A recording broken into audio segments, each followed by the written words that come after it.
What's up? What's up? What's going on? It's your boy Will So Serious. Welcome to the Tax Empire Network. We're going to talk all things taxes, business, current events. Yeah, so it's going to get, very interesting. We're going to talk about a lot of different topics in the midst of my network. And I'm looking forward to today's video. So today is going to be a reaction video, somebody who I think is doing an amazing job in the tax industry, who's crushing it. And she currently did a podcast with David Shands on Social Proof. So for me, seeing this, working close with her, she's been one of my mentors. She's been one of the individuals I work closely with, close business associate, sister, all of that. Like I really admire what she's doing and how she's crushing it, even beyond taxes. She go by the name of Kyla Brown. She's based right out here in Texas, Dallas, Texas, and she got her foot on the neck of the game. Like she really doing it. If you look her up, you can see all of the great things that she's doing online and how she popping it real hard. So I'm gonna attempt to be unbiased on here. I'm gonna definitely just listen. I haven't listened through the whole thing. I only heard the beginning part of it, and I said immediately I got to do a reaction to this. So we are gonna react to this together. I want to listen to the interview. We're gonna see what type of nuggets she dropped. She always dropped nuggets in her trainings. And so this is a different type of platform. She's starting to go on her podcast run. Very dope. Happy for her. We finna go ahead and check it out and see what it's talking about. So let's go ahead and bring that up. Make sure y'all share this reaction video. Share it. Subscribe to the channel, Will So Serious. And we're gonna get into it. All right, there it is. I made profit $5 million last year. You didn't do anything illegal, right? Absolutely not. Okay, we good. Hold on, why? But my goal always- Hold on, bro. Why? That's the first thing people think when it comes to taxes. You ain't doing anything illegal, right? Dang, it's like if somebody is doing real estate, that ain't the first thing you probably think. You're not gonna be like, oh, you ain't doing anything illegal, right? Okay, because you flipping houses, you making your money. The first thing you ain't gonna think is somebody did something illegal. It's plenty of people that got indicted in real estate. So why is that the first thing that people want to say? You like, you ain't doing anything illegal, right? He has no shade, Shans. I get it, bro. You just trying to make sure. But especially with someone making that amount of money, when you see that size, that large amount, you're like, okay, something. You know what I mean? You start thinking, right? So, but I don't like that stigma that tax people get, because especially when they're making a lot of money, they immediately got to go into the scammer category, which is crazy. All right, we just started, so let's get into this. 1 million, and I never made 1 million. I just skipped right over that and went right to 5. Here to just show the world what can be done outside of just doing taxes. The more people you teach, the more people you earn. I want to teach you how to get from behind that computer and make money in your sleep. We write our own stories, so make sure you write the one that you want your children to tell.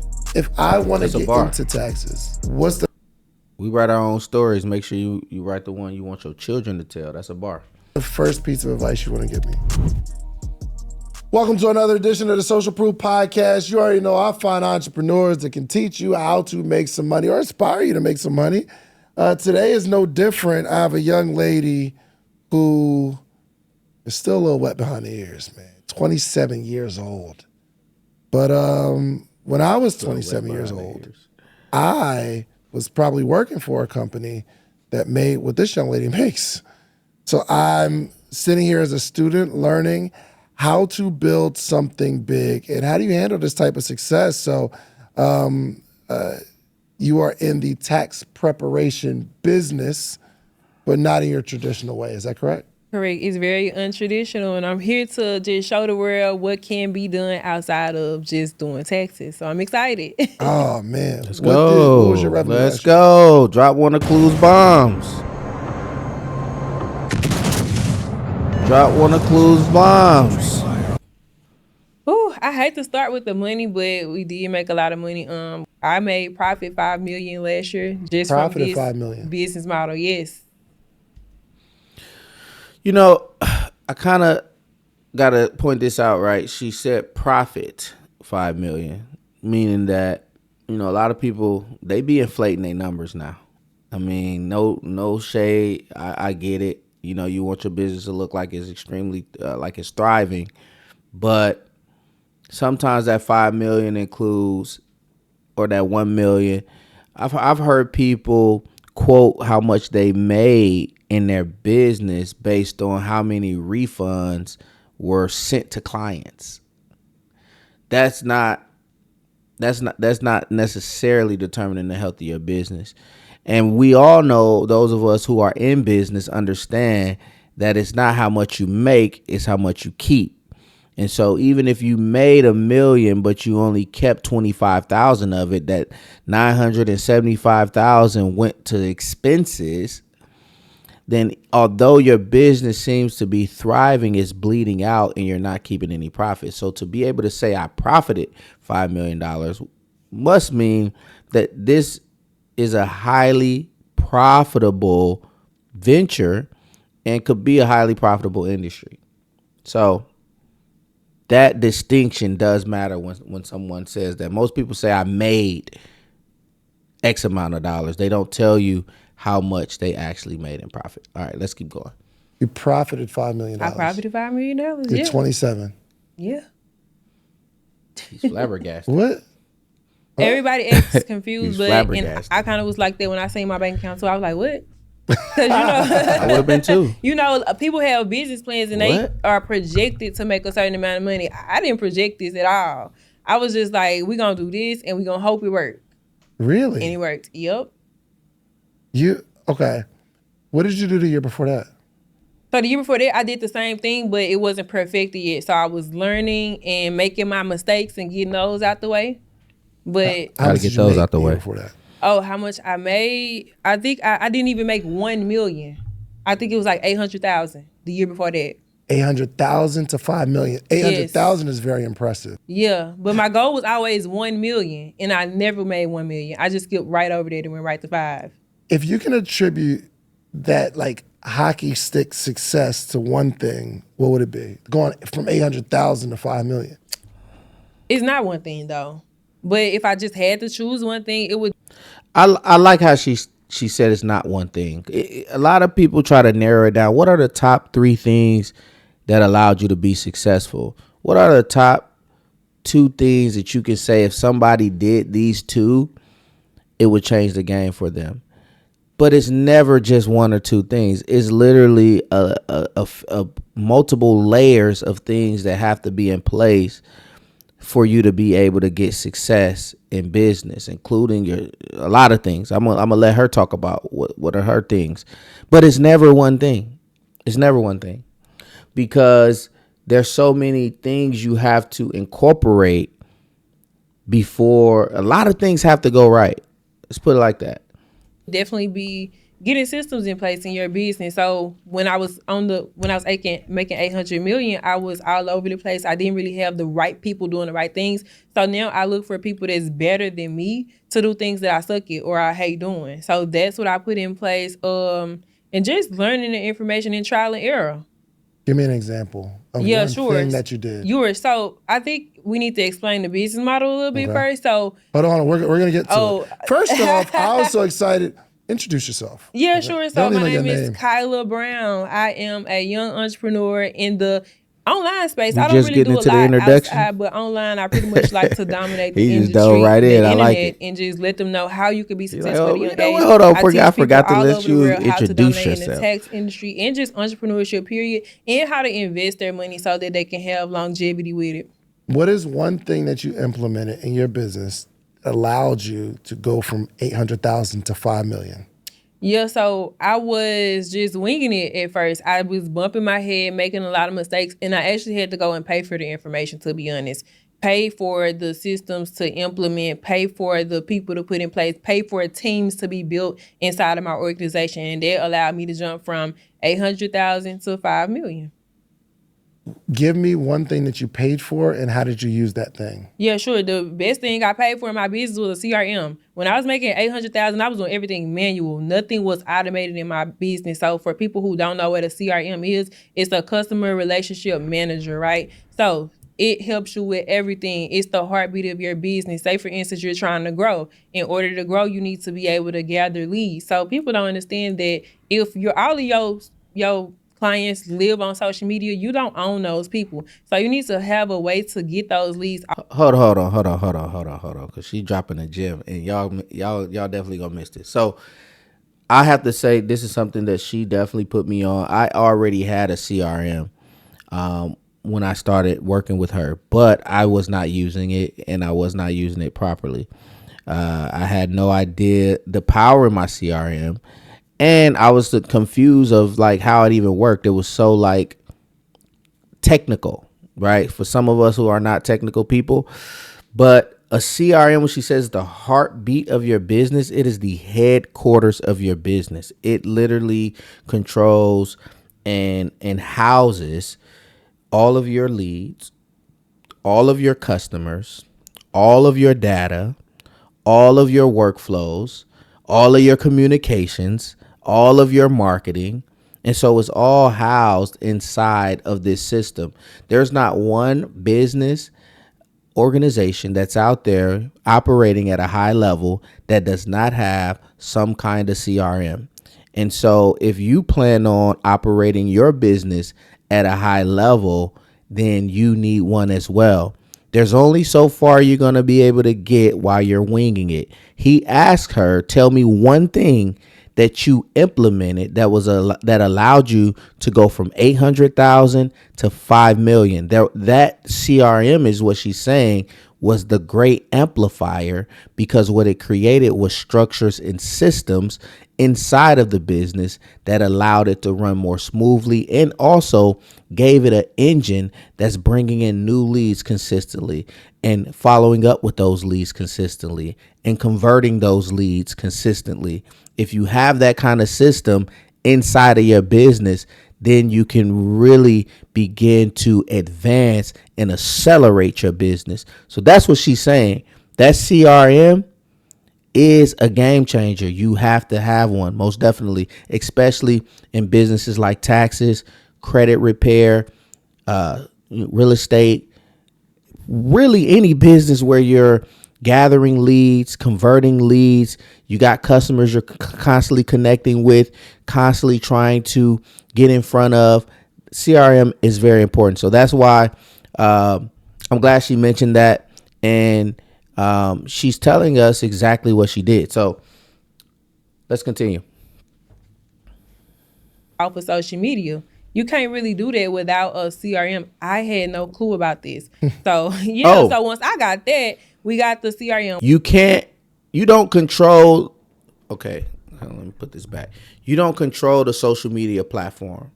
So you don't control Facebook or Instagram. So what she's saying is that if you don't find a way to pull that audience that you have on the platform off into a way where you can connect with them directly, then what if you get banned on Facebook? Or what if Facebook shuts down, or wherever, Instagram or TikTok, wherever you're gathering your audience?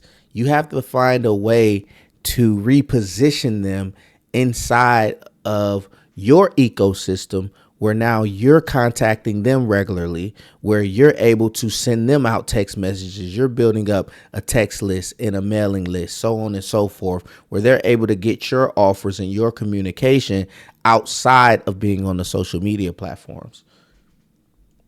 We're collecting leads off of social media. We're nurturing those Hold on, leads. you're collecting leads off of social media. How do you collect the leads off of social media? Using ManyChat. So I'll post a lit reel, right? I'll post a reel and I'll give them some game, some free game. I always give free game. And if you want to know more about this, comment this word. Once they comment this word, position they're them gonna questions. automatically get a DM that gives them a link to register for something or download something free. Now that's gonna be a lead magnet. So now we're attracting leads. Once we get the lead magnet, it's gonna shoot it into the CRM. Once they get into the CRM is gonna tag that person and categorize it based off what they got. Maybe they got a free ebook. Maybe they signed up for a free training, free webinar, whatever it was. Once they are in, now we know how to nurture them because we know how that person is. Now I'm gonna nurture you to death because you're gonna go through the ladder, the essential ladder. You're gonna get the free product, you're gonna get the low tier product, you're gonna get the mid tier, then you eventually gonna get my high tier.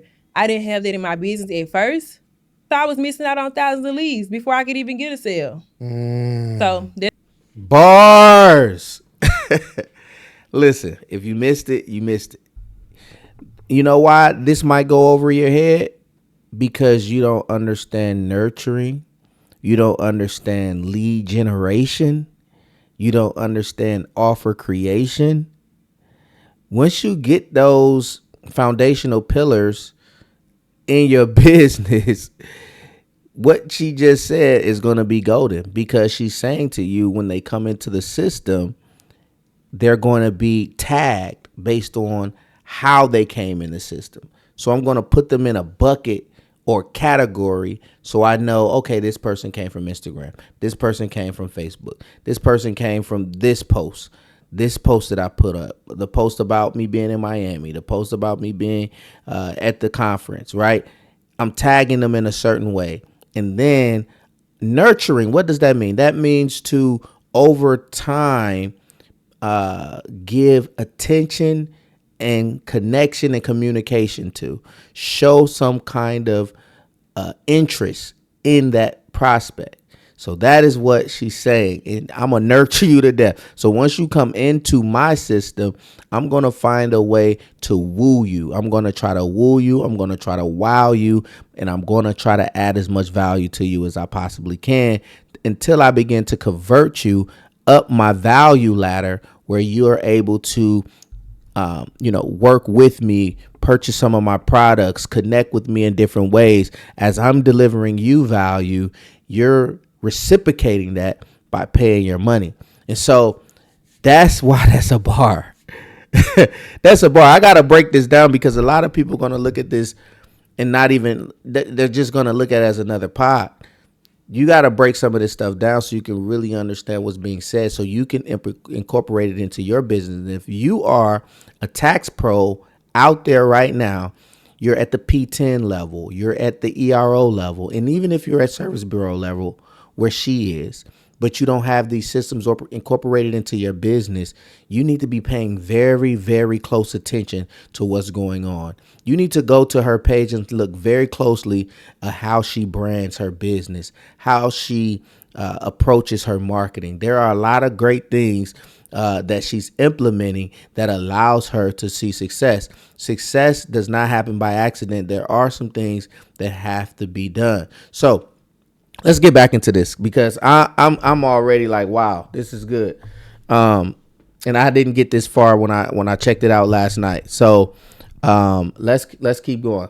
it's an example. Did you teach yourself how to use it, or did you hire someone who can set up this whole CRM, somebody that's already proficient? Yeah, both. So at first I had no clue. When I first seen the CRM, it was very intimidating. Very. I don't know all these moving pieces. I don't know what this is. So I let Very a person intimidating. do it, but then they effed it up. And I needed to know how to go in and send a text blast out if I needed to, or email. she And then controlled I that eventually cussing. got so Okay, interested in effed it. it I up. learned how to, all of the things I just told you, I learned how to do that on my own so I can understand how it works and how it flows and how I can teach it to other people and let them know how important it is for their business. I feel that. All right, so let's talk about the industry itself. Because when I think about tax preparation, I think about the person saying, yo, I can do your taxes. And they put in this little software. Yeah. And they take a bunch of money and they give you your money. Dang, they take a bunch of money? Some, I mean, it depends. Man. It depends. They take a bunch of money. There's no set Hey, standard in this industry. we right? all take a I bunch can of take what I money. want if I Correct. whatever my business is. So let's talk about the business itself and how you approach this business. Hold on. Let me Base pause. 44 super agents. Careful, there's no going back. No setup. It's an ad anyway. Just say Okay. hello. So, and I'm gonna skip this ad. All right. So, hold on, let's pause. All right, I gotta try to get through this because I'll be pausing every last comment. But all right, let's just get through it. Let's take a bunch of money comment is crazy. That's crazy. I mean, it's crazy. But I get it. I mean, we charge based on our value just like everybody else. But somehow, tax preparers kind of get this stigma that they charge too much, right? But that's because there's so much price discrepancy based on people lowering their value and not charging their worth. And so when they come across somebody who is charging their worth, somehow we're charging too much. But for us, we like to over deliver. So for me, any client that I work with, I'm educating them. I'm helping them with tax analysis. I'm helping them with tax planning. I'm giving them a full spectrum beyond just you giving me your documents. I put them in a software and I charge a bunch of money. So it goes beyond just that. But anyway, we just gonna let it roll. Let's go. You approached it at first when I was introduced to it. I was literally just doing a tax return and getting paid. But I was on a percentage with the company I was with. They was taking like 40% of my income. So say for instance, I charged a client $500. They were taking 40% and giving me $60. And I was like, you know what? Was it a big company or is it like a small? Bigger than me, yeah. They doing pretty good. They do about $20 million a year. So pretty, yeah. But it's not like H&R Block or nothing. She can compete with them. And it's a lady, yeah. I'm very close with her too. She gonna see this. She gonna go out for me. Because she was my first mentor. We still close to this day. But I seen your business model. I seen the business model and I just duplicated it. Yeah. So what she did was she had the business model where she was bringing in a lot of people. She was putting everybody on game. At this point, nobody really was hip to the tax industry and how you could make money. Everybody was on the credit repair, funding, all of that stuff, but the tax industry, it was like a secret society back then. If you know, you know. You had to know somebody back in the day to get your taxes done. Like, you had to go through somebody to get your taxes done. It wasn't like plastered all over social media like it is now. It's our fault for that, my bad, but we're here now. So I seen her business model. She was teaching people. So what I got from that is the more people you teach, the more people you earn. She was making money off me because she put me in position. And I was okay with this. I'm like, okay. Okay, so the more people you teach, the more people you earn. Yeah. Meaning, Hold on. She wasn't just saying, hey, come get your taxes done. Right. She's teaching people what to do with their money, like to the client, or she's teaching people how to do what she's doing. Hold on. She's teaching people Hold on. I gotta stop right there just for a second because that was a bar. She was making money off me because she was putting me in position. Okay. I was making 60-40. Yes, I was giving up a split. But what I also was gaining was beyond the 60%. I was also gaining position. Sometimes we get into these, I would say, teams, right? Or we get under a team or relationship or affiliation. And the first thing we're looking at is what's on the paper, the dollars and the money and the cash, right? And what we miss is that this potential relationship, what I'm getting exposed to, what I'm allowed to see, what I'm getting taught, can potentially put me in a better position. Not right now, not today, might not even be in 3 months. But if I take what I'm getting right now, in 2 to 3 years, I can be in a much better position. See, some of us, we don't know how to stay down till we come up. Some of us, we don't know how to stay down until we come up, and you don't realize that this person is further ahead than you are right now. And so because of that, yes, you're going to have to pay to play, but that is your entry fee for the position. Okay. Because it must have worked, right? I'm just kind of drop some nuggets for some of you tax pros out there who's a little upset with your split, is a little upset with your back end fees, who's a little upset with what's going on. You have to look at it beyond just what's going into the bank account, because ultimately if you take the experience and the access and the connections and the exposure and you bottle that up into actionable items that you can do from what you've learned and what you've been exposed to, then you can beef up your bank account even more, because it's the position that matters more than the dollars. Once you get in position, at that point, you can begin to write your own checks, because the money starts coming to you once you're in the right position. Oh man, y'all ain't catch that, but we're gonna get through that. I'm trying to get through this.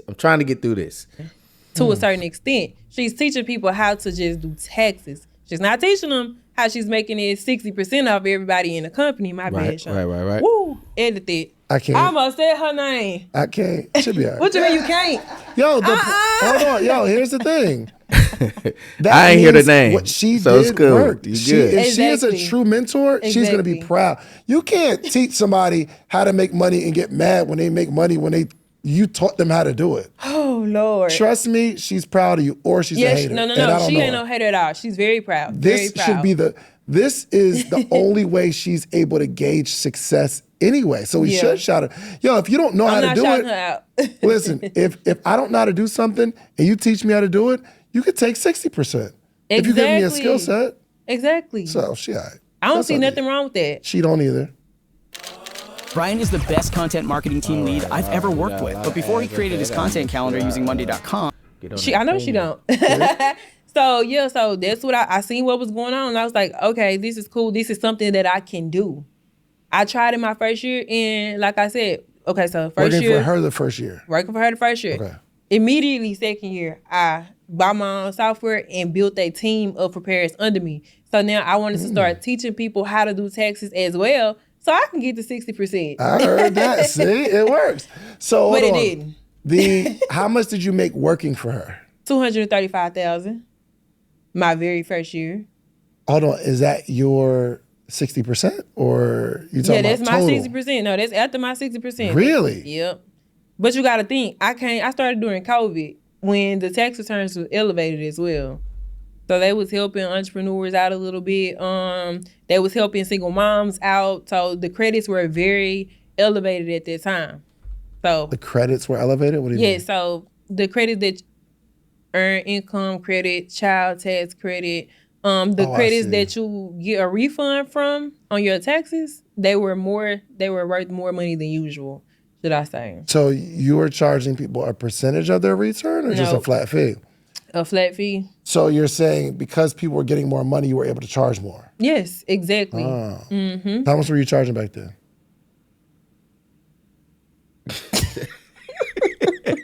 Is that not a good question? No, it's not.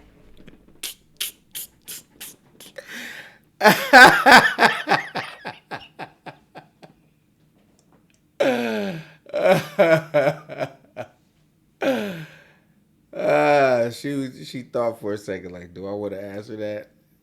Heck no, I don't. Okay. Moving on. They stopped like, is that a bad question? Why And not? I'm not answering that question. Back then, 5 years ago? Yeah, I'm not answering that question. She like, It was a nah, lot? I'm not Just answering take that this question. out. Yeah, it was a lot. Yes, because I did, I'm going to just say this. I did 130 clients and I made $235,000. So, you got, okay. we're not doing no math. I don't even know what the average was probably like $2,000. I don't know. What is wrong with that? What is wrong with that? Is that not You gotta right? ask society what's wrong with that. They see something wrong with it. I don't see nothing wrong with it. My business, my prices, you know. But It's 2 years. I mean, yeah, you're in a business for 2 years. Here's the thing, this is how I look at business. If somebody is willing to pay it, it's a good price. It's a fair price. I love that, and that's a perfect way to look at it. But I think clients think they're getting blindsided a little bit. The clients that you did their taxes, did Not my they- clients. I'm just saying clients in general. So why are we worried Because about it's a people that we situation. didn't even do their taxes? I'm not. I'm talking about a little clients. bit, you are. A little bit. Oh Lord. You good. But you're young and I mean, you're at that point, you're what, 23 years old? I don't know. I think I was younger than that. It had to be 22 because that was my very first year. And you didn't even. And I didn't even know what I was doing. And when you decided to charge your fee, did you run it by your mentor? Yes. And she said, cool? Yes. So because she was getting a percentage, you would want somebody to charge more because your percentage is gonna be more. I don't see nothing wrong with that. I don't either. You all right? It's gonna be okay, right? It's gonna be okay. I know what's happening. I know what's happening here. So, and I've been through this 1,000 times. I could be running a business, and there's going to be a group of people who do business with me that, or people who don't do business with me that have a lot to say about the business that I do. And as I matured, and you don't really get this to you in your 30s, you gotta run your own race. Yes. If the people that you're doing business with is happy, you can't try to satisfy people you're not doing business with. That's correct. Those are the people that's going down to Walmart and they're probably not getting what they should get because the person is just putting their stuff in the software and they're not giving them no strategies, no nothing. Correct. Correct. Wait, hold up. All right, let's Day go of ahead chance. and Quick question. shout out to Dave. He got his podcast. Something's coming up. Check that out. I actually like how he's doing this this ad. That's pretty dope. But back to the reaction. So up until this point, the pricing conversation has came up, right? I think it is a touchy subject, right? It is something that has to be addressed in terms of like how we charge and what the clients expect. I think now that we're in the TurboTax era and people can go get their taxes done for $89, they think in their mind that they're saving money. But if you come to a tax professional who's actually able to get you much more, and let me go here, who's able to get you much more on your taxes, then it just makes sense. Okay. If you were only getting, let's say, $900 by yourself, but you were paying $89. And so you were going to get $900 on your tax return, but you decide to go and get a tax professional to do your taxes, and now you're getting $4,000 or $5,000 back. Would that be worth paying more than $89? Let's say now your tax preparation fee is $700. Okay. Would you be willing to pay that? Most people will, because it makes more sense. Even though you're paying more in tax preparation fees, you're also getting more back. So that's the trade-off, and that's why prices can be justified. All right. Let's get back to the video.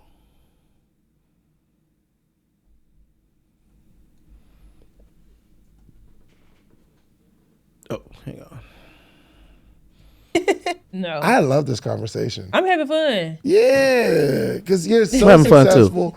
But we can't skip the part where it's like it wasn't always this way. 100%. So we just going back Come on down now. memory lane, and it's a little painful a little bit. Talk Yeah, to I know. him. Yeah, it's a lot. Ooh. I know. Yeah, you've been The through it. She got a elevation smile of- on her face, but she's been through. So you made a bunch of money, which means that lady made Yeah. a bunch of money. Heck yeah, she did. Love her. And but you don't. Oh, hold on. Oh, No. man. I You don't hope charge it's what not you charge. No, because we take care of our clients. Love her. No hate. No shade. She made a bunch of money. I'm happy for her. We should start being happy for our people who make a bunch of money, even though there's a certain amount that they make from what we've done. Love her. Like, man, listen, I'm happy you made a bunch of money. Keep crushing it, because I'm next. I'm about to make a bunch of money too. We all finna make a bunch of money. There's enough money for all of us to make. I love her. I'm happy for her.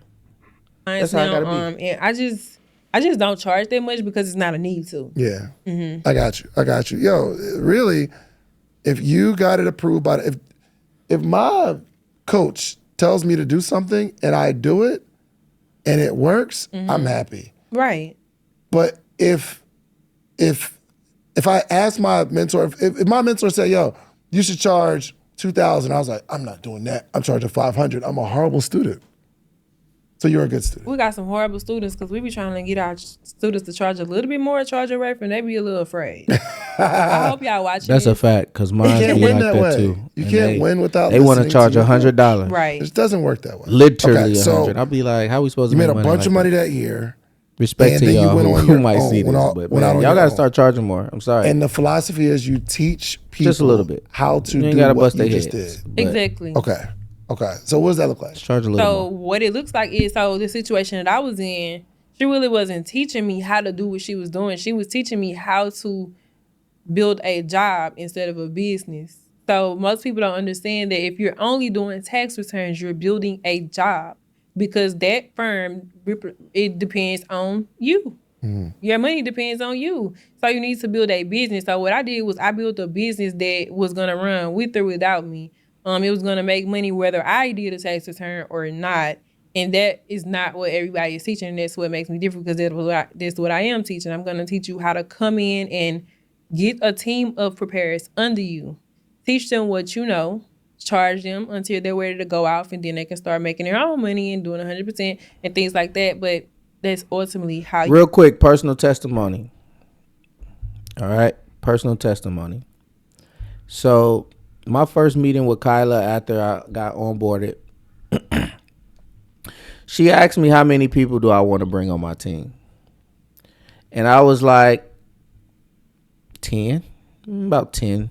I don't want nothing too crazy. I don't want too much of a headache. 10. And so she was like, yeah, but I think you should get like 100. And I was like, 100? 100? 100? Where are we going to find 100 people at? You know what I mean? This is literally, so this was just last year. This is my first year trying to do what she just mentioned, like run an actual organization and a business. I had been doing taxes 1-to-1.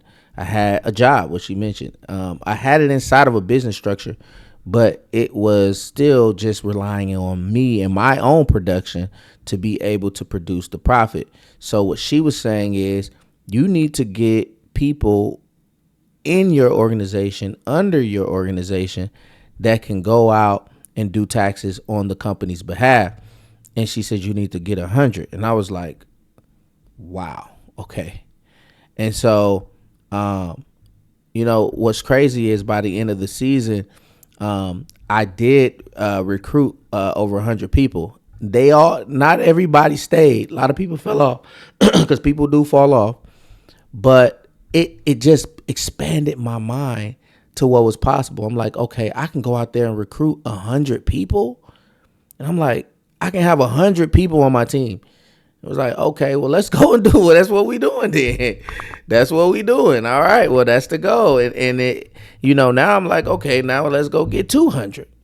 Right? So that I have to definitely give her kudos for that. She definitely expanded my mindset on that part, because I was like 10. So yeah. And so yeah, that definitely can change the game for you. succeed in the tax industry is by getting more people under you. So your model is for them to learn from you and then leave you. Yes. They're not going to leave, though. They don't leave. They just continue to get they still use the software. They grow with me. Like, I've had people since I first started getting a team, they still with me to this day. And they are making hundreds of thousands of dollars, almost $1 million. Actually, this one girl, she did make $1 million this year. Yeah, first time.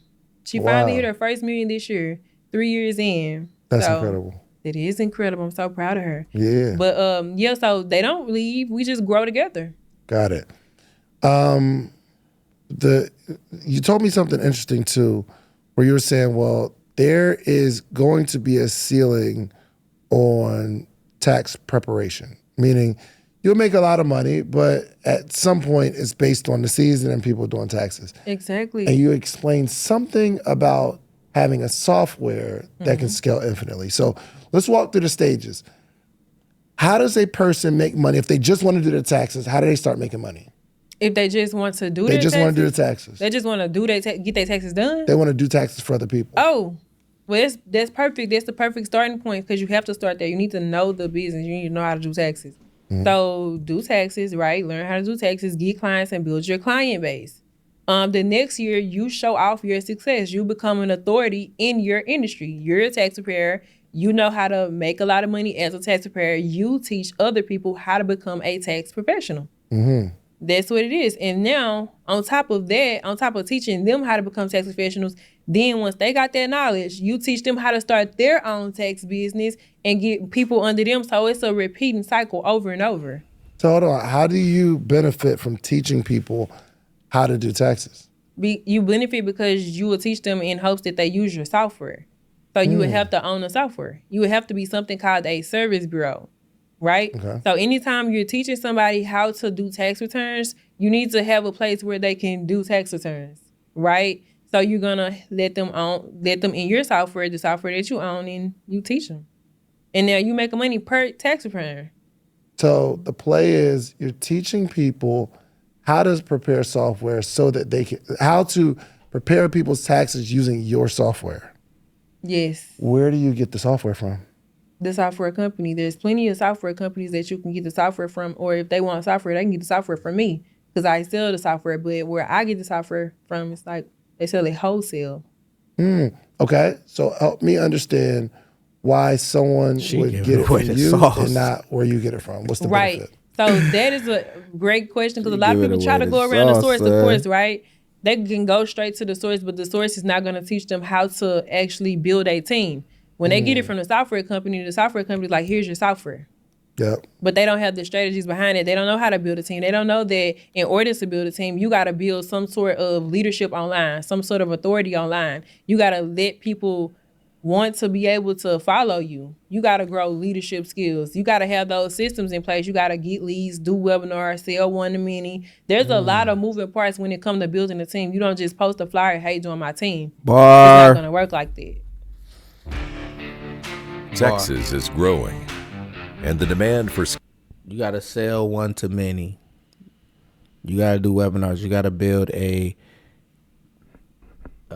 authority online. You have to learn leadership. Bars. All right. Because you, as the coach, like if I'm a coach, I teach you how to do something, you can pay me to teach you how to do the thing. But after you don't need me anymore, and maybe it's not really a point you don't need me anymore, but once you start rolling, we're done. Our relationship is done, which is cool. I'm excited about that.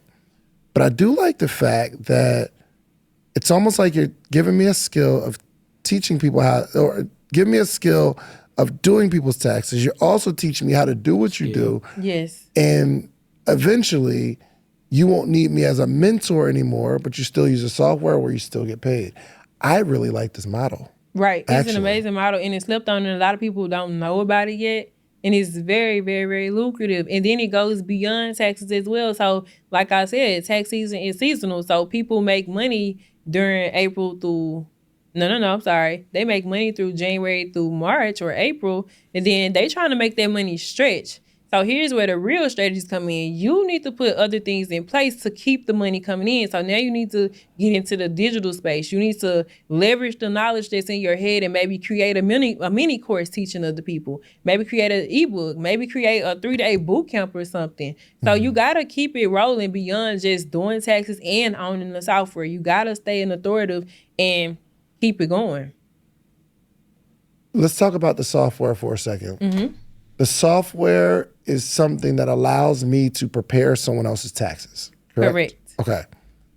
How hard is it to learn the software? The software is so beginner friendly. You can learn how to navigate this software in a week tops. Really? Yes. Okay.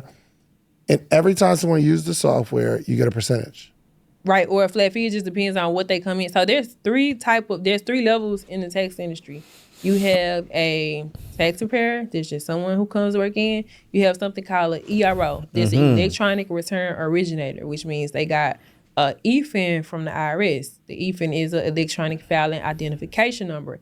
that lets the I'm smiling IRS 'cause I'm know trying to see how exactly much where she the tax finna get. return comes from. So in order to get software, you must have a EFIN. Once you get an EFIN, you're considered an ERO. That's the second type of person. Now, How do you get an EFIN? you do your application at the IRS. You just go to He's irs.gov/e-file, do curious. the How you get an application. EFIN? You got to You get ask good fingerprinted questions. and background. They do a background check and all those things. Make sure you're current on your taxes. Right, of course. to make sure that you could do tax. And then it takes about 60 days. Once you get your EFIN, you're able to open and operate your own tax firm. And now you can bring in those tax preparers, which is level 1 underneath you. Now, you still don't own the software at this point. So the software that you're using belongs to someone else like me. In order for you to own your own software, you need to become the third level, which is a service bureau. Now you're a software owner. Now the funny thing about this, to own tax software, you don't have to have an EFIN, which is crazy. So you can not even have an EFIN and own the software and sell the software to thousands of people and still make those fees on the back. What's the point of having an EFIN? What's the point of having an EFIN if you want tax professionals under you? Okay. Now, if you want a tax professional under you, they need an EFIN to work under. Yo, So I an wanna get EFIN through this, is so where I'm not a gonna group stop of right there, tax but that was professionals is crazy. housed. Now, Got each it. tax professional have their own PTIN, which is the Prepared Tax Identification Number. So the IRS know exactly who the tax return came from, and it know who office it came from as well. Got it. So you do the last one, which was a what? The last one, which is your PTIN, Yeah, PTIN, right? Prepares tax tax identification identification number. Yep. Okay. And now you can go get a software and license it out to other Nope. people. Nope. EROs can. So you must have an ERO. EFIN if you want to go. Oh, no, it's the service bureau. Yeah, service bureau. Sorry. that's it. Service bureau can buy software, white label it, and license it out to other people. Yes. And but is that they just can't have a tax office, and they can't do software because they need an EFIN for that. They can't have an office. Right. And they can't do what again? So they can't have a tax office, and they cannot do tax returns because they don't have an EFIN. They only see. just own the software. Got it. So it just Right. makes sense to go get all three. Yeah. Okay. Yes. So with this software, you get the software and you white label it. You find a good one that you like. get it Exactly. A wholesale popular and one that everybody in the tax industry likes. How much does it cost you for the software? To originally start his first time, I think it's maybe $2,500 Okay. from the wholesale vendor. Wow, Got she it. giving up. And you're not just selling people the software itself. You're teaching them how to be a brand and a business owner, correct? Yo, Yes. Out of she's this giving up the on sauce. software, I'm sorry, y'all. Hold on. What is a percentage that I can make if I have my own software? Hold on. Chill, Kyla. Hey, Kyla, if you watching this, yo, chill. What you on? Hold on now. Hey, back up. Hey, pump your brakes now. I get it. We trying to educate, but look, no, for real. Like she's giving up the real sauce right now. And granted, I mean, getting software does not mean you're gonna automatically just be successful. But like what she's telling you, there's a lot of in between the lines right now that she's giving up and she's not holding back. Every question that he asking her besides how much you charge. And she ended up actually answering that question later on. She's answering it. So chill, though. Chill. We gotta say something now. We can't give them the whole thing. Now, for real though, I respect this. I'm doing all that. I'm just joking. You doing your thing up there, but he's getting into the nitty gritty. He want to know how much the software costs. He want to know each level, how much you getting. Is it a percentage? Is it a flat fee? You feel me? Like she giving out the business model. This business model has made people millionaires. So let's be very clear on what's happening right now. She's giving you the business model to $1 million business model. Granted, if you understand how she's really giving you the play from each level that you have to level up to be able to get to that $1 million as well. Right? So But chill. My goodness. This is this is too much for the public, okay? We got we got to chill now. All right, here we go.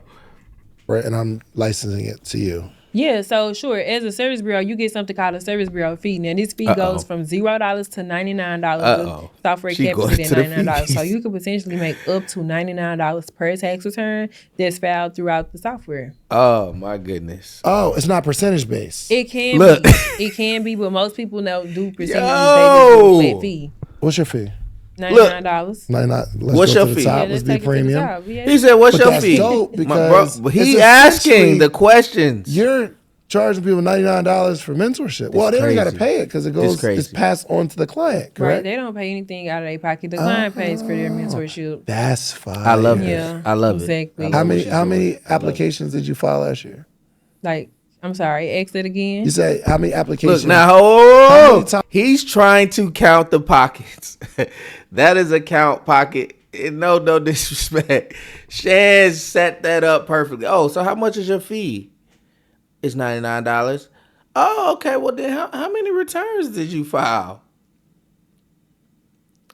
Set up, right? He's trying to count the pockets right there. It's okay. It's okay. She already told you how much she made. So it's okay. But he's trying to see what the potential of this is because he might want to put some of his homeboys on game. Listen, this is a very lucrative industry, okay? And I'm in the industry as well. And so if you're watching this and you are on a P10 level, there are ways to get to this level. You can contact me directly and I'll show you how. But with that being said, let's continue because she's dropping gems right now. How did people use your software last year? 10,000. Can you be a travel advisor without See quitting that? your 9 to 5? Actually, 10,000. yes. We're Fora, the modern travel agent. I see where the money's coming from. Now you see the business I model? see where the money's coming from. That's fire. Golly. Yes, but people don't understand. It's not easy to get to 10,000 tax returns. I bet. It's levels deep to it. Like I could never file 10,000 tax returns. Yeah. 2 or 3 people together could never file 10,000 tax returns. That's gonna take a collective of people that. Did you hear what? I personally cannot file 10,000 tax returns. This is where you have to expand your mindset. And that's why I said when she told me you need 100 people, she helped me see that I can only make it so far by myself. Even if I kill myself filing taxes, I literally do them from sun up to sundown, stressed out every single day for the entire season. I probably will only file 500, 1,000 max and be dead by April 15th. Like literally just pass out. I'll probably make 300,000-400,000 personally. But you're not making millions of dollars filing taxes by yourself. Your quality of life is gonna suck, by the way, if you're filing that many. If you got 1,000 clients, by the way, that's at least 600 headaches. 400 of those clients might be cool. 600 of them. That's, some of them going to be a little crazy. Some of them going to be a little extra. Some of them going to be very detailed. Some of them going to hit you up a lot. Some of them going to ask a bunch of questions. You don't even want to deal with 1,000 people. Trust me, you don't. And so what she's saying is you have to begin to understand this very important law, and that is the law of leverage. In business, the most important thing is leverage.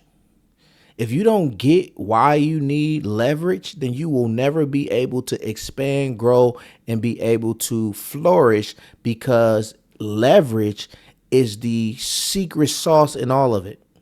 And so what she's saying is I started to understand leverage, understand my limitations, and begin to build something that allowed me to be more productive without personally putting out the production. Bar. Trusting in you and seeing your vision and wanting to work with you for one collective goal. And you have an incentive to help them, because the more you help them, the more taxes they're going to do, the more successful they become, the more successful And we everybody is successful at the same time. become. Yes. That lady taught you this? No. So she's not even on that. She's on that. She's doing the same thing. just She's been didn't teach teaching me that part. She just Okay. saw it. Exactly. She just saw it. Dang. How'd you find out?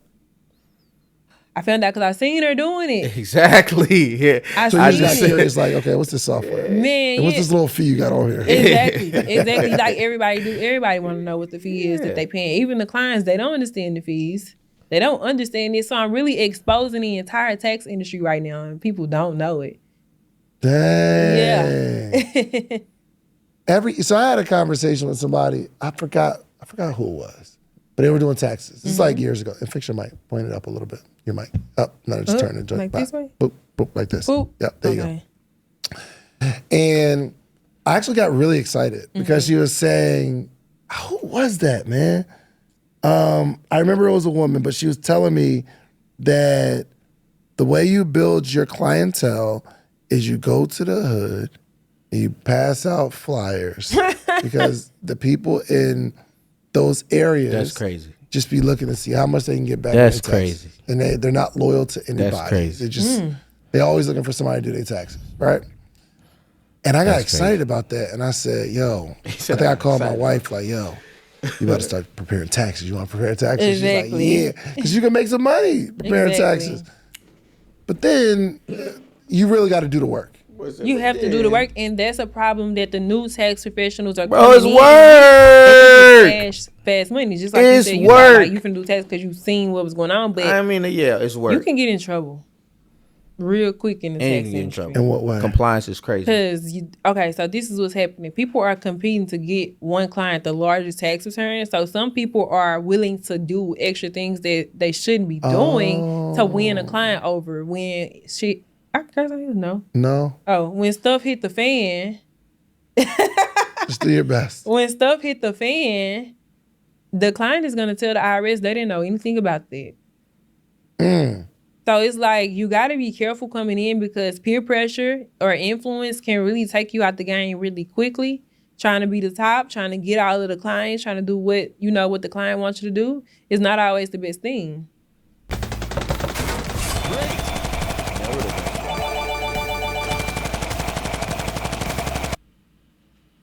What's the average fee that someone pays to get their taxes done? The average fee, it just depends on what's going on. Every tax situation is different. It's not a one size fit all. It's not. You know, some people could come in owing $500,000 to the IRS, and I gotta reduce that. Yeah. Then you're gonna pay like $30,000. But if you 30,000, yeah, to the preparer. yes.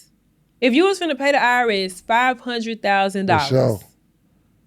and now you don't have to pay that much, you're gonna pay to get your tax prepared. They So- probably came in, books was messy, they didn't bookkeep it all. That's a lot of work for a whole year. You know why I didn't think the $2,000 was that excessive? Because I paid more than that. Exactly. But I'm not the average person. I Exactly. would imagine. Right?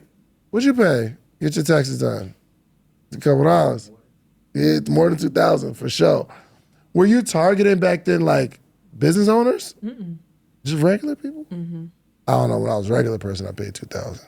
No, a regular person would pay like, it just depends on what's going on with the situation again. But the average preparation fee, if we're going to talk about low income individuals, range from $500 to probably $1,500. Okay. Yeah. All right. Oh, so that's normal. Yes, it's No, normal. so the 2,000 is a little bit over normal. I Unless, don't want to tell nobody what to charge. Maybe Yeah. they feel like they got white glove service. So I don't know. Is that what you felt like you had? Absolutely, I do. Bro, somebody gonna pay it. They're gonna pay it. They're I gonna ain't pay mad. it because a lot of people just want the experience. They want to experience you. They want the experience that you bring. Yeah. A lot of people are paying you, not even for the service. They want. I got my taxes done by Kyla. I went and sat with Kyla. You know, so a lot of time it's an experience. In your industry, I know you know some people that are telling people to put weird stuff on the return, and they start. You know what I mean? That's the scammy. Those the scammy vibes, right? Like it's like, yo, I'm telling you, we're gonna just put some extra stuff, and you're gonna inflate your numbers. Have you seen some people do that and really get jammed up? Yeah, I Real know bad. people right now that's being indicted, going to jail. Probably got 18 months. I know a real life girl right now. She just got sentenced to 18 months. So that's what I was saying. Like, it can get real for you if you fall for the BS or do stuff that you know you're not supposed to do, trying to get the most clients. People are really hustling, but they hustling backwards if you really pay attention to it, because what is it worth? Once you get in trouble, you're going to have to pay something called restitution. Restitution. So not only what you made, but it's going to be like double. Damn. So now you getting, on top of that, you got to go to jail. So now you getting out of jail and you in worse predicament than you was before you even started doing tax at all. So you hustling backwards. But people gonna do it anyway, though, right? Yeah, but they say fast. How you say it? Fast cash is a fast crash. Like, Fast no. cash is a fast crash. Is that one of the things you teach, like the importance? Because you know people gonna be tempted to do it. Yes, because it's very tempting, but you shouldn't. Just like being tempted to go to jail, like, I wouldn't. Right? No, why are you tempted to go to jail? This is crazy. Man, well, let me ask you this: have you seen people get in trouble just for negligence? It wasn't that they were doing anything wrong; they just did it. Nope. Wrong. So negligence, the IRS know that you can be negligent, right? They have something where you need to do your due diligence. So you need to be checking behind your clients, asking for certain documents. Now, if you don't do that, you're just gonna get penalized up to $6,000 as the preparer. Yeah, as the preparer. Yeah. But they will open something called a CI on you, which is a criminal investigation recommendation, if they feel like you are purposely doing fraud. Now, if they feel like you're just being negligent, you're just going to pay your fine, do better, and they may take your piece in. I got you. As have you ever had a client that wasn't pleased that tried to file something against you? No. Never. Nope. Because I'm going to fix it before it even get there for. Like, clients are not hard to please at all. What is the issue? You know, let's address it, let's fix it, and we can go on about our way. But it never gets that deep. That comes from being ignoring negligent to your client at that point. Like, your client is irate, they're upset. People need to learn how to de-escalate the client. That's a fact. That's where they start from. There's a couple of philosophies, especially around successful people. Some people say you shouldn't be paying a lot of taxes as an entrepreneur, whether you get your trust and all these other things. But then I talk to other successful people. They're like, "Yo, pay your taxes. Like it is what it is." Yeah. What is your philosophy? My philosophy is definitely pay your taxes, but try to reduce your taxes. So we cannot avoid taxes, right? But like, as in just ignore them. I think that's what they mean. Don't ignore your taxes, but take control of your tax situation. We know for 12 months that we got taxes coming up. We are spending all type of money as business owners on things that is used to keep our business alive. Those are business write-offs. You can get into real estate. I highly recommend all successful or even unsuccessful entrepreneurs to get into real estate, because you can use the real estate as depreciation, right? The upkeep of the home can really be more than you even made in that home, and then you can use some of that money to offset your income. 2 to 3 real estate properties, a trust, which is another legal loophole I agree with, because your trust can be your trust can have a charity in it, and you can donate to your own charity as a write-off. Yeah, but there's a line in that. it's definitely a line. It's definitely a line, and I don't know the line, so don't go do that. But it's a way that it's literally a way that you can do it. It's the way that you can do it. Yeah, I'm not trying to just straight out like I just said it, but it's definitely a way that you can donate to your own charity. Also, escort, pay your own self, distributions and things like that. If you got children, put them all on W-2s and pay them up to $12,500 a year. That money is still in your household, but you got them as employees. It's so many ways to save on your taxes. So I just feel like take care of your taxes, pay attention to them, and save on it. Gotcha. Just online, you always hear these people say, "Oh my gosh, you pay tax? I don't be paying no tax. I paid $1,000 and I made $1 trillion." And I'm like, they not lying. They not lying, and it's not illegal. We're just paying for ignorance. Yes, you're paying. You are of the thought process that you should understand it so you don't have to pay taxes. Exactly. You're going to either be ignorant about it and pay for it, or you're going to educate yourself on ways to save, or pay somebody else to do it. But you got to pay them before it's time to pay your taxes. Like, if you know you got to pay your taxes next year, you need to be planning the year before. Yeah. Yeah. So that's why you got tax planning people and stuff. Yeah. This conversation gets so tricky, bro. It is. It is. Someone will take the strategy And because there are fine lines, It's very fine lines. It's so many stipulations on how much you can do and where. 100%. Yeah. 100%. Okay, so you mentioned investing in real estate. You invest a lot in real estate? Yeah, I got 8 real estate properties. I'm currently developing Come a on. property from the ground up. Really? We're actually demolishing Oh, she a developing building. now. Okay. So we bought the land with the building on it. We're demolishing the building Thursday. Oh, Okay. today we're demolishing it today, and we're gonna start building on it. So I'm excited about that. Okay. What are you building? Imagine being able to build anything just by thinking about it. Real estate. Meet So Base what she's 44, saying is she's taking a her complete A 2-story home. she's taking her financial gains from the tax industry and she's putting it in assets. Okay. A business is an asset. It can kick off cash.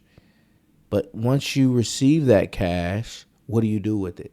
You can put it in investment accounts. You can put it in high yield savings. You can have a financial advisor invest that money. You can also begin to purchase real assets. Real assets include real estate. It could be paintings. It could be collectibles. It could be stocks as well. Stocks are considered assets, but they can go up and down, so on and so forth. They're a little bit more volatile.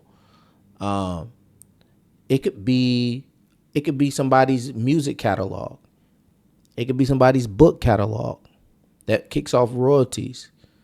There are a lot of different ways to purchase assets.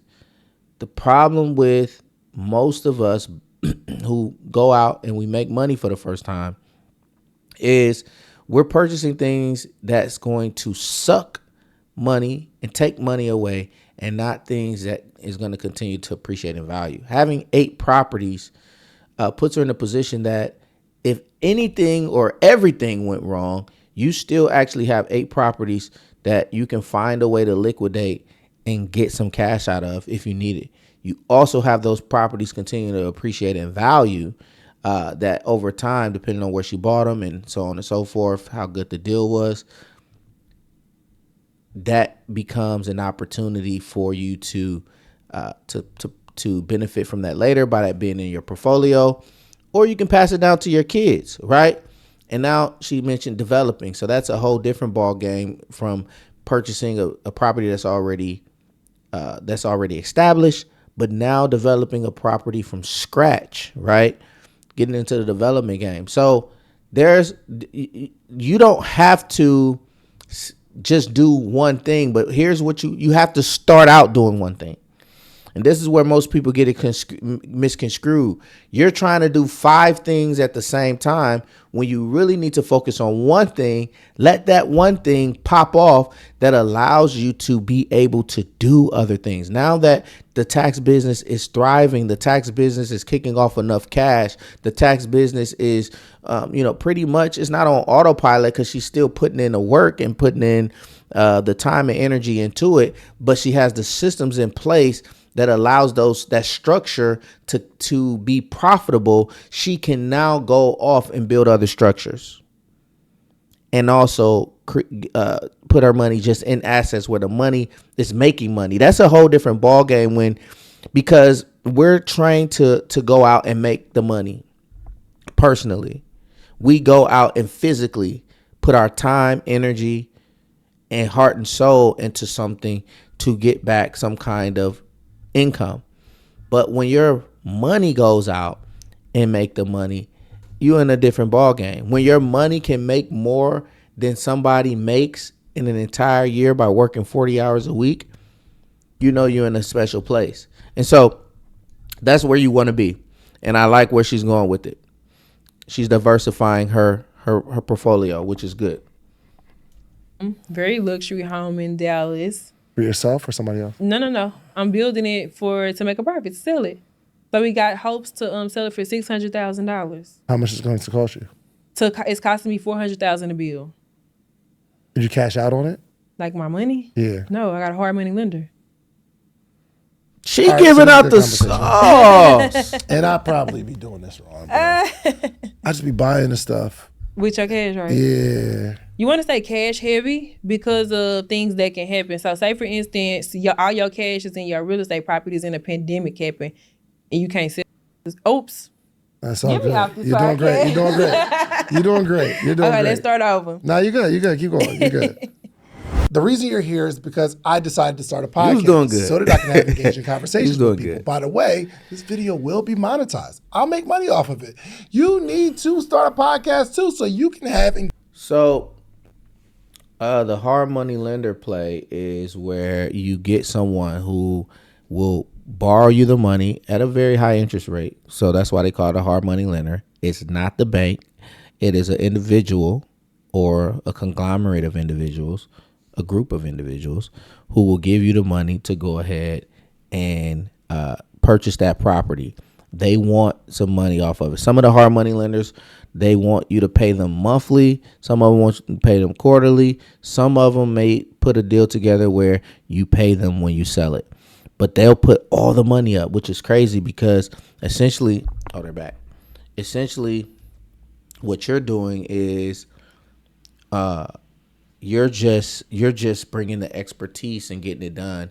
And that's a good play for people. When I just mentioned your money is making money, right? So they're going to borrow her the money and then she's going to pay them back. All right. And then they just made money on their money. I mean, if it takes 6 months to build, I don't know if she's going to talk about that. But if it takes 6 months to build, they just made whatever it is, 10% on their money, 40, 50,000 for borrowing you some money for 6 months.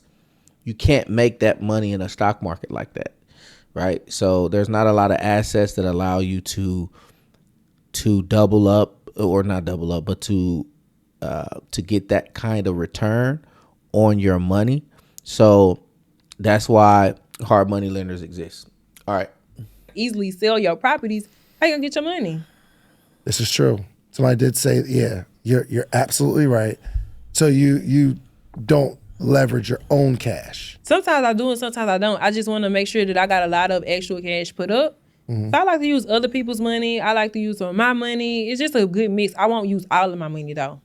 The $400,000 that's costing you to build this, how much did you have to come out of? $70,000 at the closing table. So they put up 90% of the project. That's how much they believe in the project. That's what's up. That's Yes. crazy. How much are they going to make for their 90%? They make all the interest I pay every month on this loan.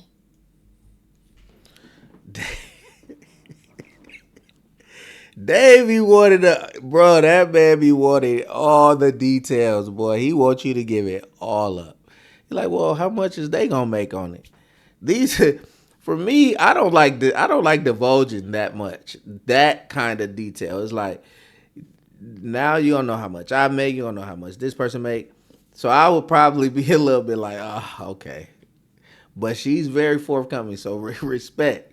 But I was just mentioning that, right? I was saying they might want you to pay monthly. They might want you to pay quarterly. They might let you pay it all at the end. So they're making money on the interest of that loan, especially since they put 90% up. So the loan amount is what, $330,000. So if it's a 10% on $330,000 or whatever, it might be 5%. I don't know. They might even discuss it. I don't know, because he's asking everything at this point. But if it's 5% every month, which I can't imagine that's probably too high. But let's just say she's paying $10,000 a month on it, or something like that, or 3%, whatever it is. But they're making money on the interest and not on the actual sale when she gets it back. So yeah, that's how that works. How much is the interest, do you know? 4%. 12%. Did she say 12%? So 12% of 310,000, let's say. What did I say? 10%? I was like, oh, it can't be that much. Oh, it's 12%. So now we can be a little bit more Oh, he's probably doing the calculations too. I'm gonna let him go talk. 12, 20, so about $3,600 a month. You finally have a viable business. And all from my mom's garage. Yep. Is that correct? Yep, and it just depends on how long it take me to build a house. We're going to take 90 days to build a house. Now, we want the house to be on the market for less than 30 days, but we can't control when somebody buy the house. But, you know, ideally, less than 2 to 3 months on the market is what we want because we don't want the interest to eat up the profit. Right. Exactly. So even if it takes 90 days, we done went from taxes, now we're talking you're real paying a little over estate. $10,000 in interest to use their money. Let's go. Which obviously you're okay Diversified, with. Diversified. By the way. And but it's all a your money's partnership. not We talking tied up. properties. We're talking, and my money not tied up. You understand me? It's a little bit of a risk. The house and get out my face, and I can go on about my business. All right, so let me just stop right here. Some of y'all are scared to take risks, and you need to hear me very clearly. You scared. You scared to step out. You scared to get to the next level. You scared to see what's gonna happen. You scared everything can go wrong. Yes, everything can go wrong. She's talking about it. If everything go wrong, y'all take the house. Go about your business. You got to do a risk assessment. Okay, I might come out of a little cash. I might lose that $70,000 I put in, but I could have made $200,000. And so, yeah, I'm going to risk a little bit, but if we do it right and the conditions of the market actually work in our behalf, we're going to make money. And so she's willing to take risk even at this age. She's 27.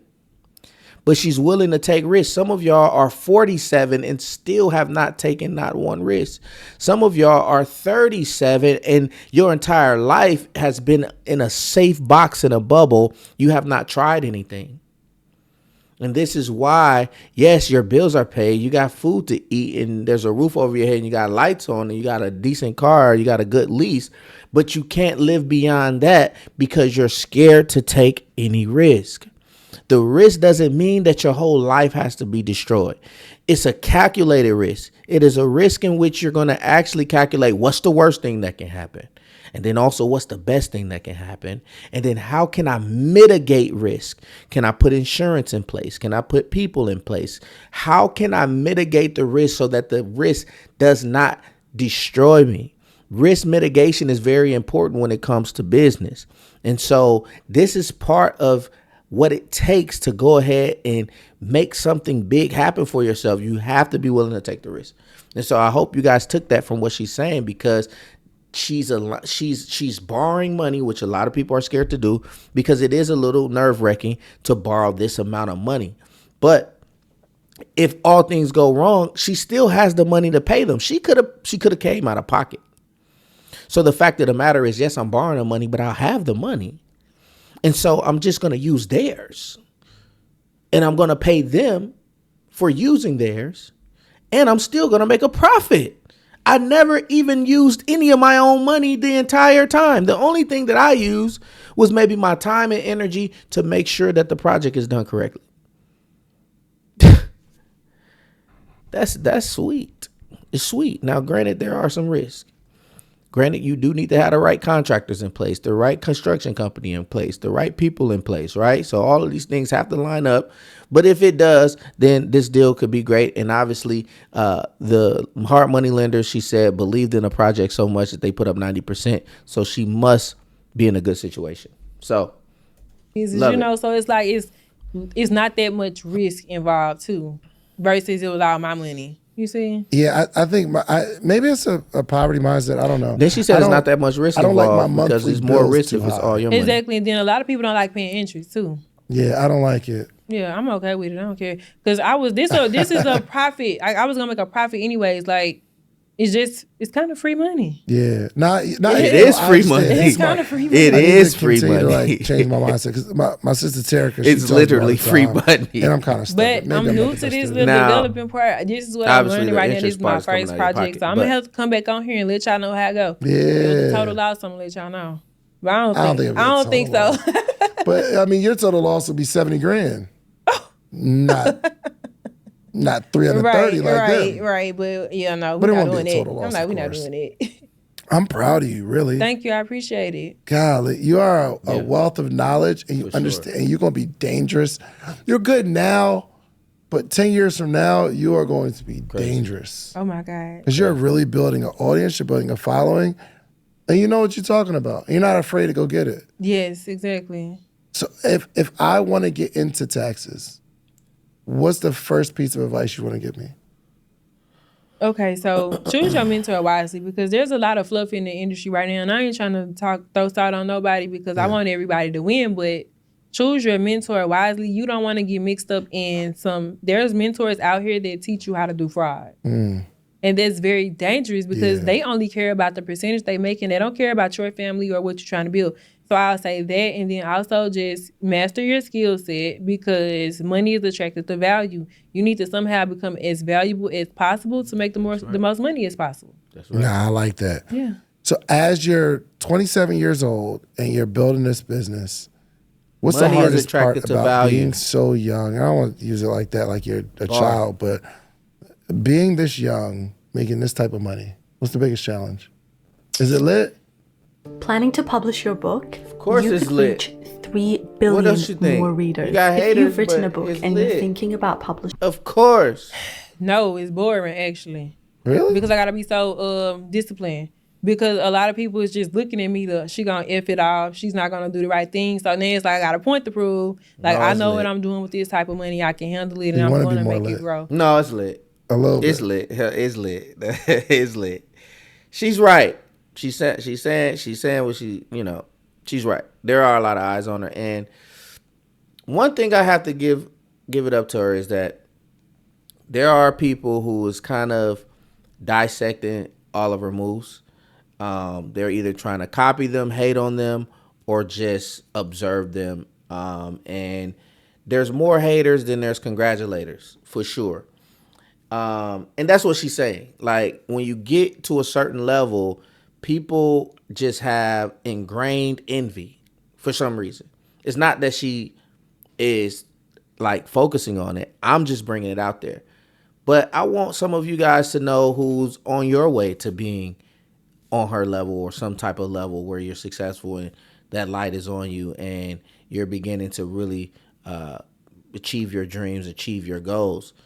Understand what comes with it, right? It comes with criticism. It comes with observation. Once that light is shines on you, they begin to dissect everything. So what she's saying is, okay, sometimes I want to be irresponsible. Sometimes I just want to be an irresponsible individual and just do my thing, right? And I get it. I mean, you're in your 20s. All of us were irresponsible in our 20s. I mean, most of us. Not everybody. I'm not going to say everybody, but 85% are still making very crazy decisions. 25, 27, and into 30, you like, I probably need to be a little bit more buttoned up, a little bit more mature, make some, do a little, be a little bit more polished, right? And so you want to splurge, you want to do all these things, but it's lit. Look, it's better than not having any money. That's for sure. And so respect to her for being able to handle this type of success at this age because there's no rule book for it. Nobody has the manual. I gotta get some more money first. I do want to relax a little bit, but I'm real strict with myself. Oh, Dion. Yeah. Okay, go ahead. I'm very strict with myself. I gotta get some more money first before I just go and do all of the things. Like, I live a very regular lifestyle, honestly. I don't know. You tried to look at my... I'm looking at the chain and the watch. I really do. I'm not familiar with shoes, but them shoes are something. Oh my goodness. Some Chanel going on around here. You make money so that you can. Yeah, I make money so that I can make money. Hold on, that chain shine a little hard over here. You money baby. I like to make money babies. Like, I like to put my money somewhere where it can grow light. immediately. And that's super light. That's what my main focus is right now. It's not on the cars. It's not on the jewelry and stuff. Light. I actually bought this chain when I first got a little money on me. I ain't even had no millions yet. And then same with the watch. So I haven't bought anything new since. I'm just real tight. So it's kind of boring right now. Yeah. I'm building. I feel like I'm still in the building stages. I don't know. Yeah, Kyla, that's I don't crazy. think we ever get out of that. Like, other people might see it as successful. They do. That's crazy. I think it's hard to get out of the building phase because people see, we made $5 million. Lambo truck. But we don't know how much you get to keep. Folks exactly. And then Lambo also truck. one of my friends like, if I made $5 million, I wouldn't be working for years. And I'd be like, you'll be broke. 100%. Because if They don't you're not understand making that. money, you losing money. Your money is All going day. down. Your money needs to always be going up. Exactly. Are you dating? Yes. You got kids? Yes. How many? I got 2 kids, and I've been in a relationship for 10 years. And this In is a my relationship first for time. 10 years? Yes, and this is my first time saying this. You've been in a relationship for 10 years? Yep. Man or woman? Oh, man. Okay. Yo, chill, Dave.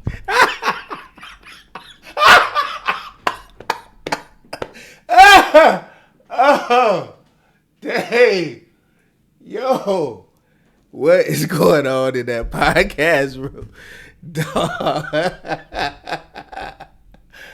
Dog said man or a woman. She paused and said, what? Okay. Nah, that was crazy.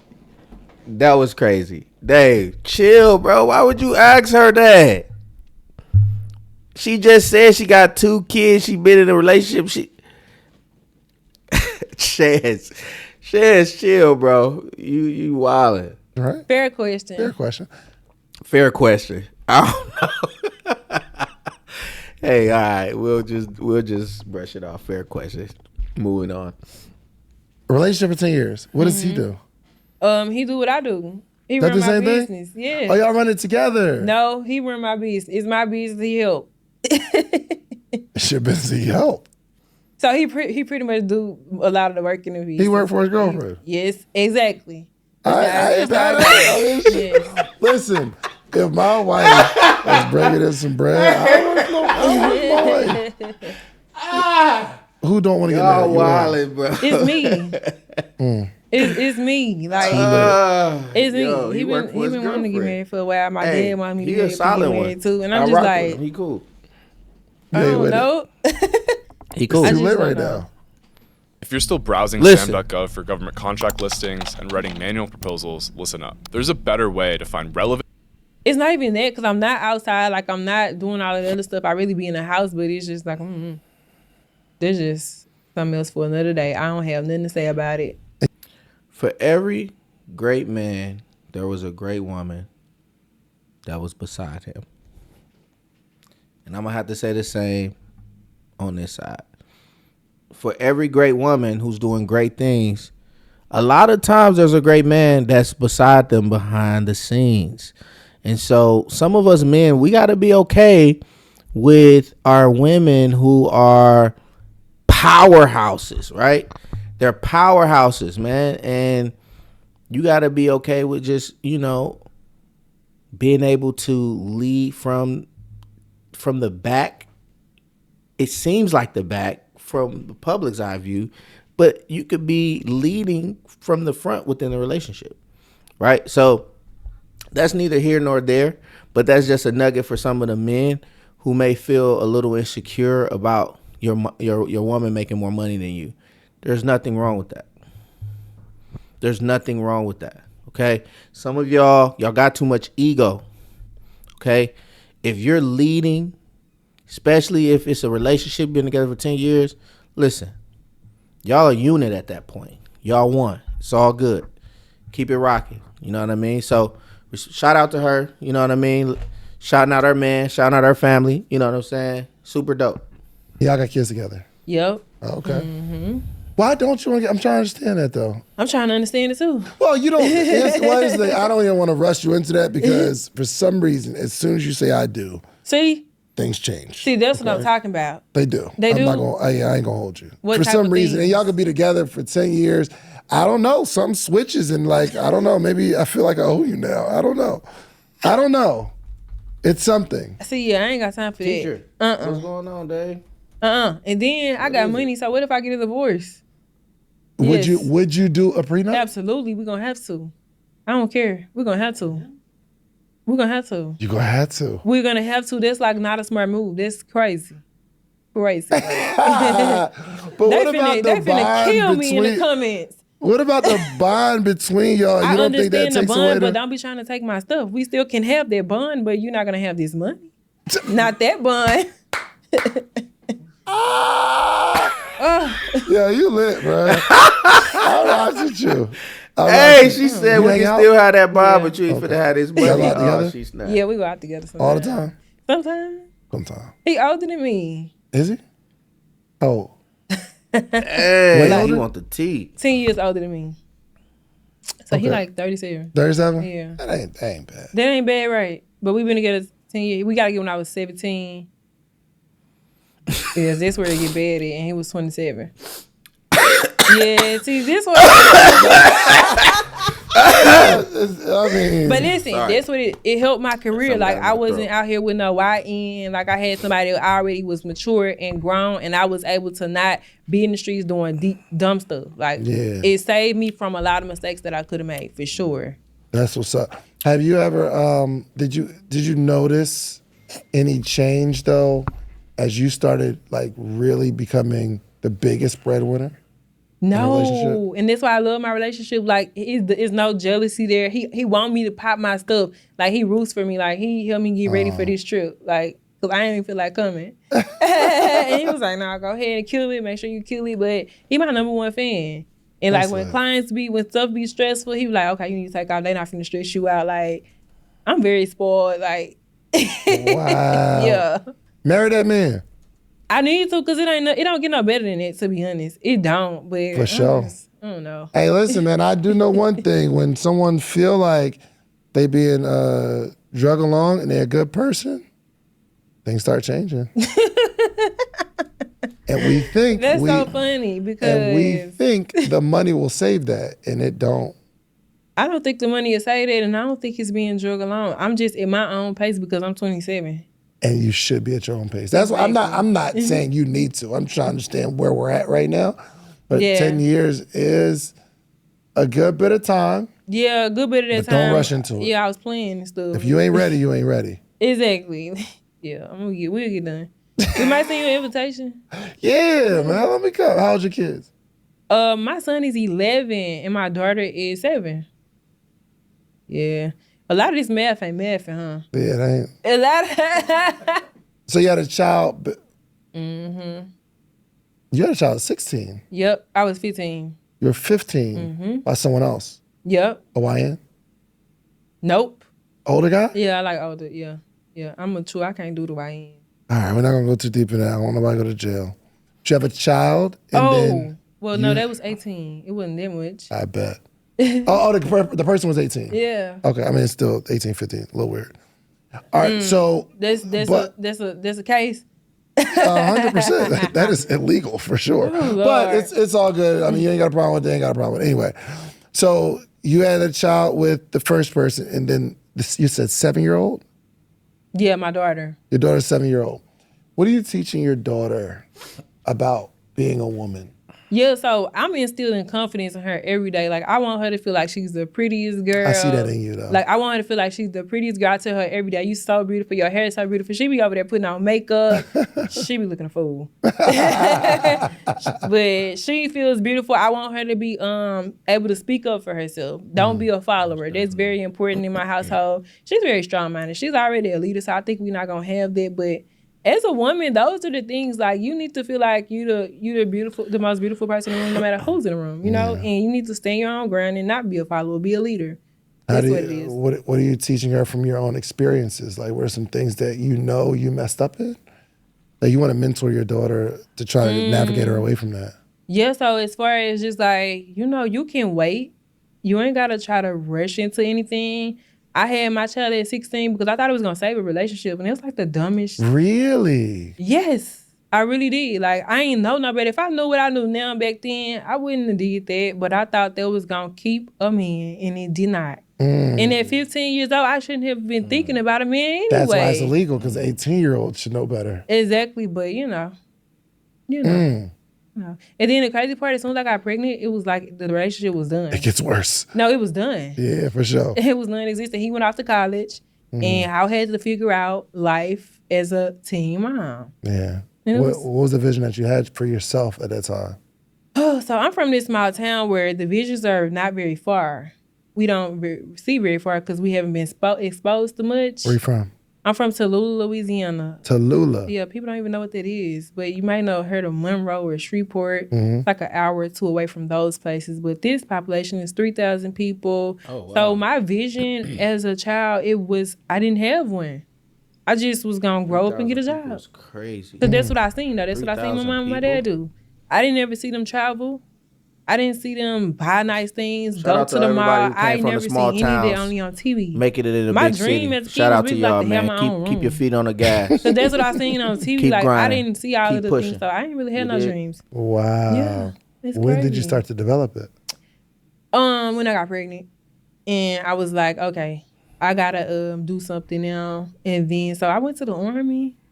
Because they came to the school, they exposed me to a little bit. They was like, well, you can have this type of life. You know how they make it seem to recruiters. For sure. I was with it. I was like, okay, we get to travel and go somewhere. So I went to the Army and I flunked out because I didn't pass the BT test.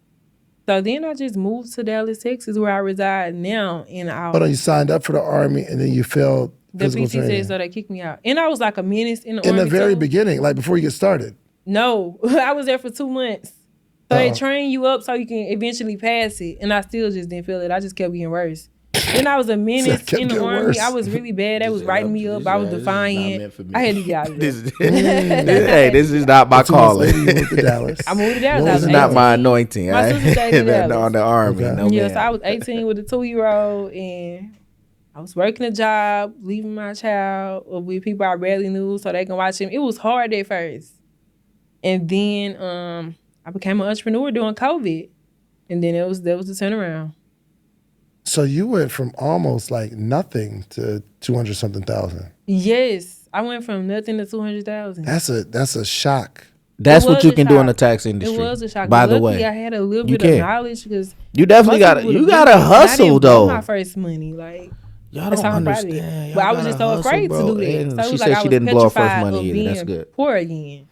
And I talked too much stuff. When I had got that money, I was talking stuff. I couldn't have never went back broke because they was gonna be like, see, that's what you get. So Yeah. you met your boyfriend in Dallas? No, Louisiana too, the same hometown. Oh, so I knew y'all him knew each before I other for a went. while. Yeah, before I went to the Army. Yeah. Got it. And then you moved to Dallas. Did he move to Dallas too? Yep. So he ain't had nothing going on either. No, Just two people with he was nothing to working do. exactly. He was working at like the gas station. So when you started doing this business, he did the business with you? Yep. And then y'all He started did everything together. I did. And then I made him quit his job. I'm like, you gotta quit that. He used to work in Dallas too, but then when things started picking up, I needed more help with my business. So he picked up, like he was doing first thing first. I had a boutique, Yeah. an online boutique at first. So he was shipping out the orders and stuff. And this was during COVID too. Oh, so you started the boutique the same year that you did taxes? Yeah, Okay. because they fired me from my job for the last time. So I had got unemployment. So while I was getting unemployment during COVID, I was just trying entrepreneurship. I was trying to do stuff. I found the vendor, I ordered some clothes and we were selling it. And then they said something about taxes and I was like, let me try taxes. And that's when it all changed. Wow. I'm really proud of you. Thank you so much. I'm really proud of you. You are super powerful. You're going to be really successful. You just have that trait. You have something that a lot of us don't have. I don't have. I really care about what other people think. And I don't. I work hard, but maybe not the tenacity to. I don't even know how to describe it because I go home.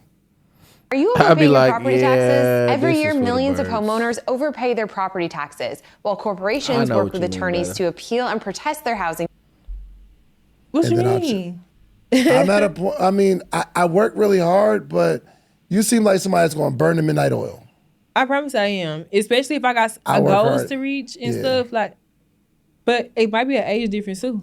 Yeah, yeah, for Because sure. if I get 37, I'm going home. 100%. I be with my Like, kids. I'm over it. I work hard in the window where I'm working, Exactly. and it's more like strategy work and strategic work, and it's hard work and building relationships and negotiations and all that kind of stuff. But you got something that I believe anything you put your mind to, you're going to be really successful at it. I love that. So if there's anything I could partner with you on, let me know because you're going to win. We're I want to going be a part of crazy. that. Yes. Listen, so I heard you said something about going home to your spouse and kids, and that's what I'm working towards, because right now I feel like I'm neglecting my kids. Yeah. Because I spend like so much time building this business, because I feel like I just need to build this business first so that I can relax later and just spend time. But sometimes you don't always have later. And that's what I'm realizing. So it's now it's like, okay, let's dial it back. Yeah. And you know, but you're not dialing respect. back right now.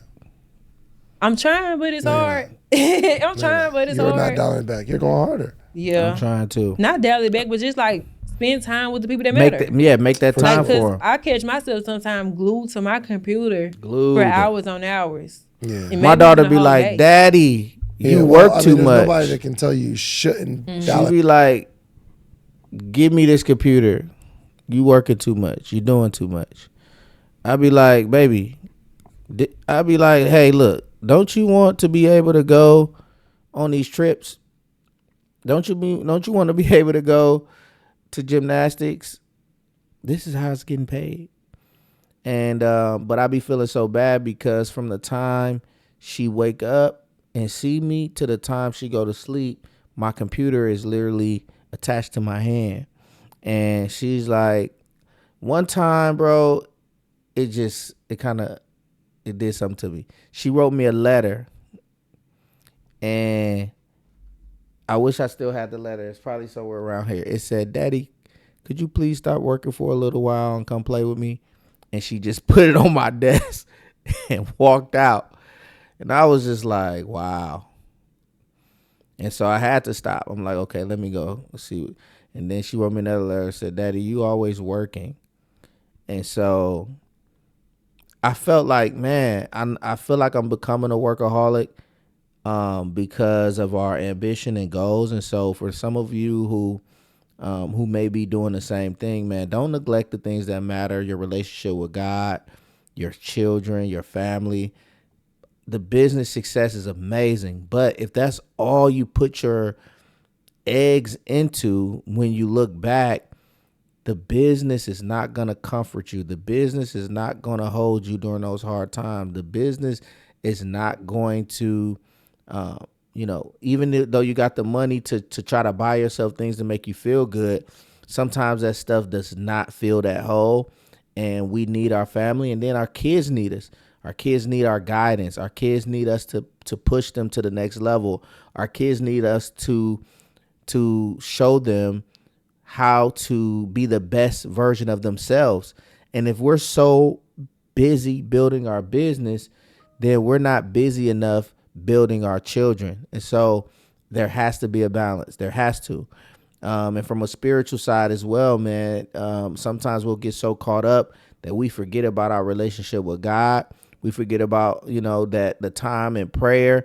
We get up, we're on our computers, we're running, we're sprinting, and we didn't spend that devotion time with God. So I'm glad that they touched on this, because it is very, very important to have that balance, right?